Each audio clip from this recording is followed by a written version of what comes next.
Okay, this is the second video here on the Forex. I felt like the first one I was getting a little rushed at the end, and perhaps I didn't go through enough scenarios. So this should be a shorter one. It's really just going to deal with different scenarios, and we'll kind of tie that all together. And what I'll do is I'll try to be consistent with one color. So if I'll give you a scenario and a color, and then I will do two shifts in those colors, and then always assume that I'm going to start off with the black supply and black demand curve.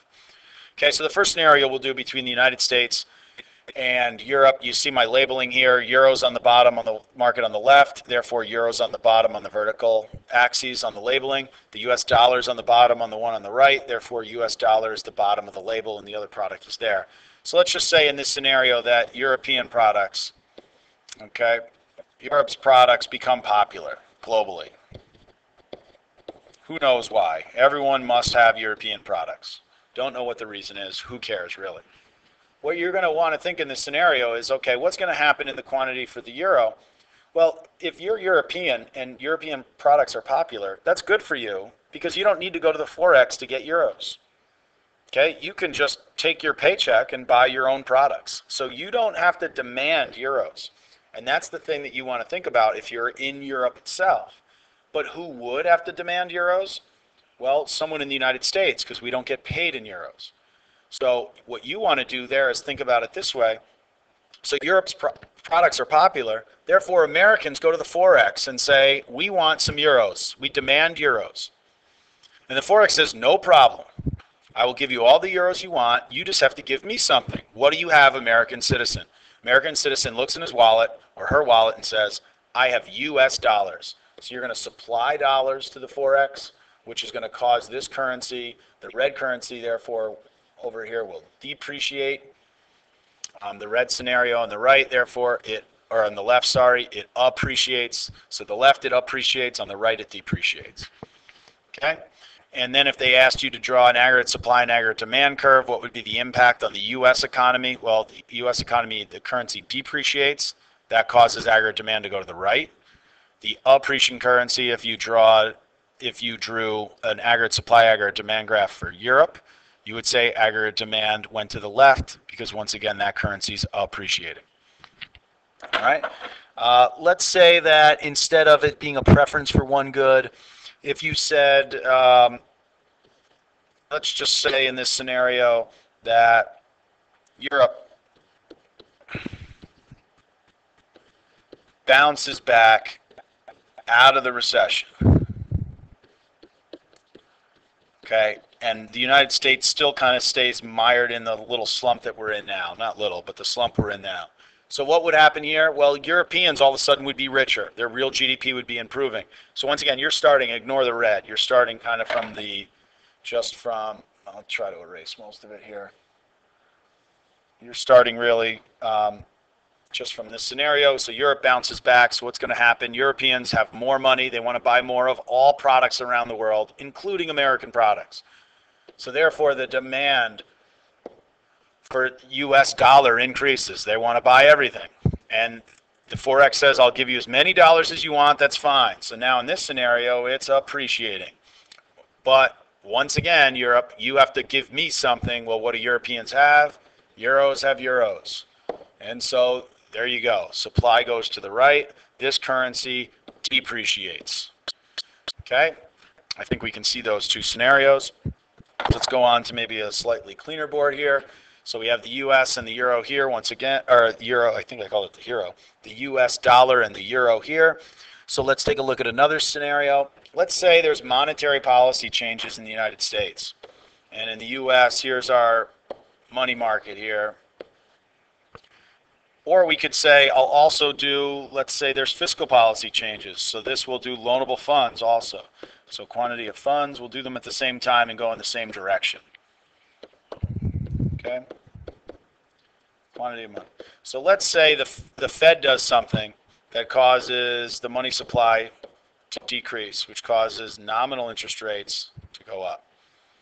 And let's say in the same scenario, in a completely different world, instead of the Fed doing something that caused interest rates to go up, that the federal government in the United States borrowed and spent which means they demanded loanable funds, which caused interest rates to go up. So in both scenarios, even though they're happening separately, but both scenarios, either one of these scenarios would cause interest rates to go up. Okay, and you can see that by the vertical axis. So what's going to happen? All things being equal, if interest rates go up in the United States, people around the world are going to want to loan money to Americans. Okay, so if they want to loan money to Americans, or if you're just dealing between the two countries, you want to think of it this way: the demand for the US dollar is going to increase because people want to loan money. Remember, they're seeking higher interest rates. Interest rates went up in the US relative to what they just were in Europe, because in Europe they didn't change, ceteris paribus. So you have to supply euros to get dollars. Okay? You could also view it, okay, slightly differently. So once again, let's just say this over here: this depreciates, this appreciates. Okay? You could also view it this way, and this is where it can get a little tricky, and sometimes this will appear on a multiple choice test.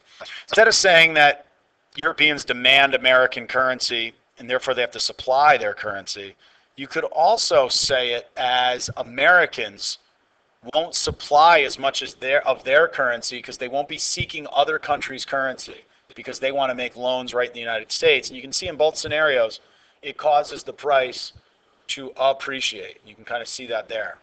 So that would be, okay, we're not demanding other currencies because our interest rates are higher, so therefore we're not going to the FOREX, so we're not supplying them with our currency to get other people's currency.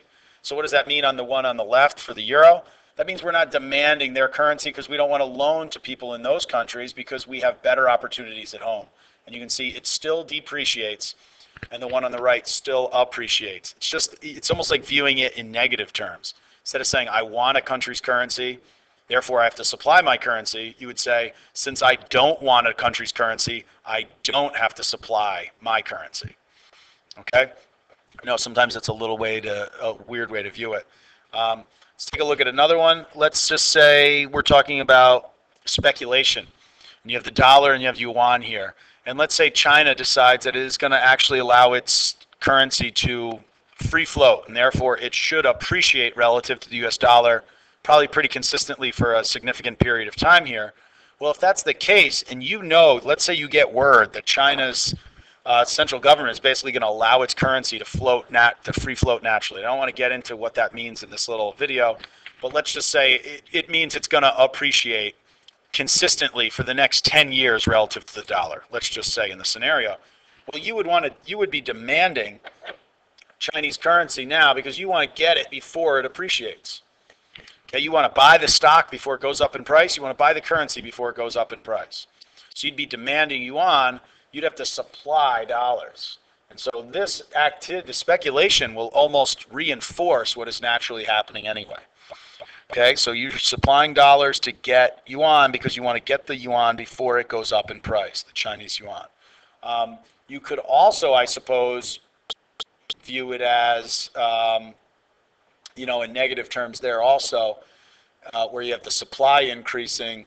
People won't be demanding U.S. currency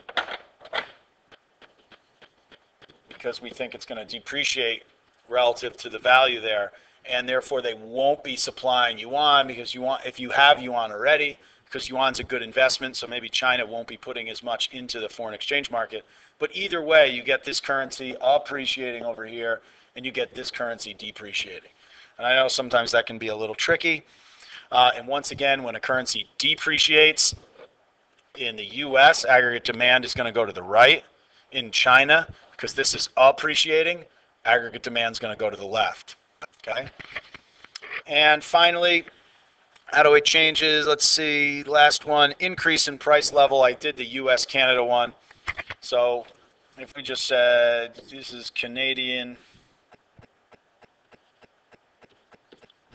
dollars. Wow, major spelling issues. Quantity of Canadian dollars, that's a mess. So we'll call that CD and the US. And then this is the US dollar here, and Canadian dollars there. Supply demand. If inflation takes off in Canada, let's say, well then Canadians are going to come looking for American currency. And so what does that mean? They're going to be demanding US dollars, and they'll be supplying Canadian dollars to get it. Okay? And so once again, this currency appreciates, this currency depreciates. Now, some of this, because it's free floating, should correct itself, especially with the inflation. So in this scenario, we had Canadians supplying their currency and coming to buy relatively cheaper American stuff because we didn't have inflation. But you see our currency is going to appreciate relative to them. So at some point, the change in currency means that our stuff is going to get more expensive. So in theory, at some point, what should happen is our stuff will stop being cheaper for them because it's more expensive to buy our currency. Okay? And it will sort of self-correct. And once again, the Canadian dollar depreciated, therefore aggregate demand goes to the right. US dollar, it appreciated, aggregate demand went to the left. And that's really the last thing I want to say is, depreciating currency is kind of referred to as a weakening currency. Appreciating means it's stronger. It's not necessarily a good or a bad thing. I know we think of terms like weak, that's bad, strong, that's good. It all depends, and that's something that you want to keep in mind. Now, one thing they don't ask you to do for the AP is, if you're buying goods from other countries and your currency's depreciating, therefore goods from foreign countries are more expensive, so you're like, great, that helps our aggregate demand. Well, remember, you also have to buy foreign resources. So let's say you're a country like Japan in particular. It's got to buy almost all of its resources foreignly. If their currency is depreciating, yeah, that might help their net exports, but it's going to also impact their supply curve, the aggregate supply curve, because resources are more expensive for them to buy.